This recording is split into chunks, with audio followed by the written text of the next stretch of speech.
Red 2 standing by, all for Lita, and in the green, welcome back to Yu-Gi-Oh! The Falsebound Kingdom, and it's a bonus episode today. Are you ready for the best or worst fight of all time? If so, then look no further. So, it's Marthis' crummy team up against Giselle with half health, and you'd think that Marthis would have an easy time of it. You'd be wrong.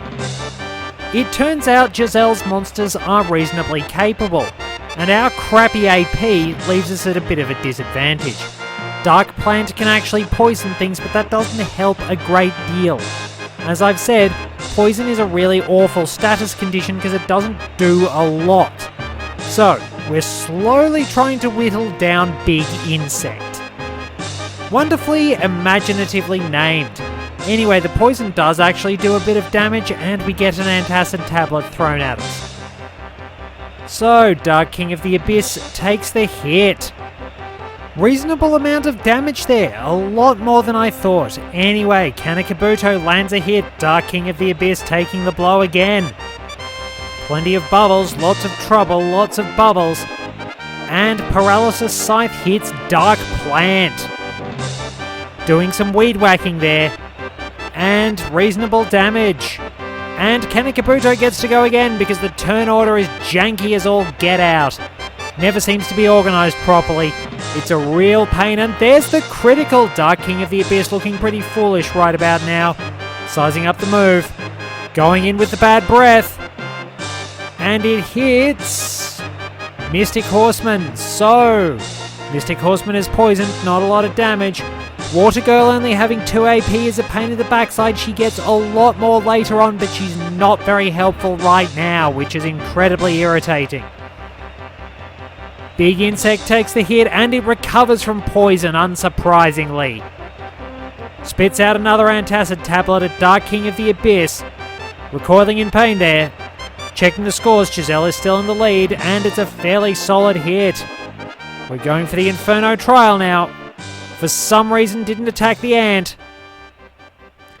And there we go. That was a pretty stupid move.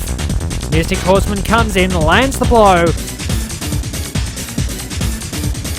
And not quite gone, but now it's going to be that foolish decision on my part to not actually attack Big Insect. Really, really dumb. Really, really dumb, and it's cost us one team member. We're down 2 attacks now, and we only have Dark Plant. It's not looking good for Marthis. And there we are, Dark Plant takes the hit, lots of bubbles, and it's got to try and finish off one opponent. It's going for Big Insect. Scores are up on the board again. And do we have a result? We have a hit. We have a lot of trouble as Mystic Horseman lands a blow. Water Girl taking a bit of damage. The ant dies from poison. And Mystic Horseman gets another attack.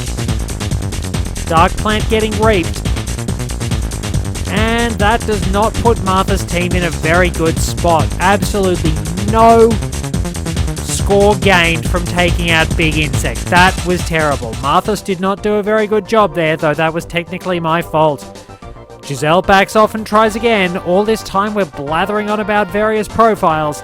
And the fight begins anew. Ready for round 2, and it's not looking particularly good. Mystic Horseman gets the first turn. Lands the blow. Dark Plant is in trouble. Dark Plant is dead from the outset.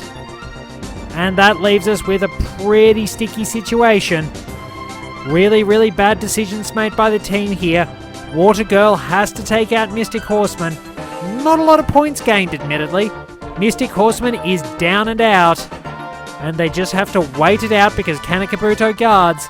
And now it spits bubbles at things. It can eventually get a special attack that hits all opponents. But we're not going to have to worry about that. Recoiling from the bubbles, HP is pretty even. And it's another Bubble Blast. It's basically Bubble versus Bubble Beam. It's like the world's worst Pokemon battle. And the crab takes a bubble shot. And once again, Karnak's bubbles to wrap up the fight. Really bad decision from Marthis still cost. But this time, Marthis actually takes the points, which is a bit of a surprise. And there is meager experience gained. Marthis actually gets a level, he gets 2 levels, and Watergirl gets a level as well. And now the fight limps on to its predictable and fairly pathetic conclusion as Giselle's team is stunned. Past Me is still blathering on at this point, wondering what on earth's going on, and they're getting ready to fight Baphomet on top of that. So we step up to the plate again. What's it gonna be? How will the battle turn out? We have 2 attacks to try and take down Kanekabuto.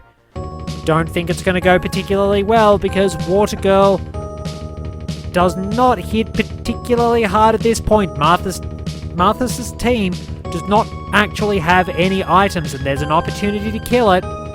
The opportunity is there. And away we go! What's it gonna be? And it survives. Unbelievable.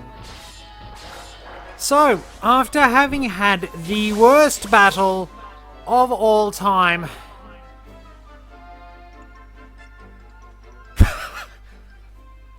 that is sure. How does he get the points for that? Come on, game, that's terrible. And there you have it. The worst fight in existence because Kanekabuto couldn't be bothered going down. No items, bad decisions. It's probably a very good way of demonstrating in story that Marthis is not a very good marshal. That was really horrible. Anyway, thank you very much for joining me. Until next time, on Disaster Theatre, this is Red 2 returning to base. What a shocker that was.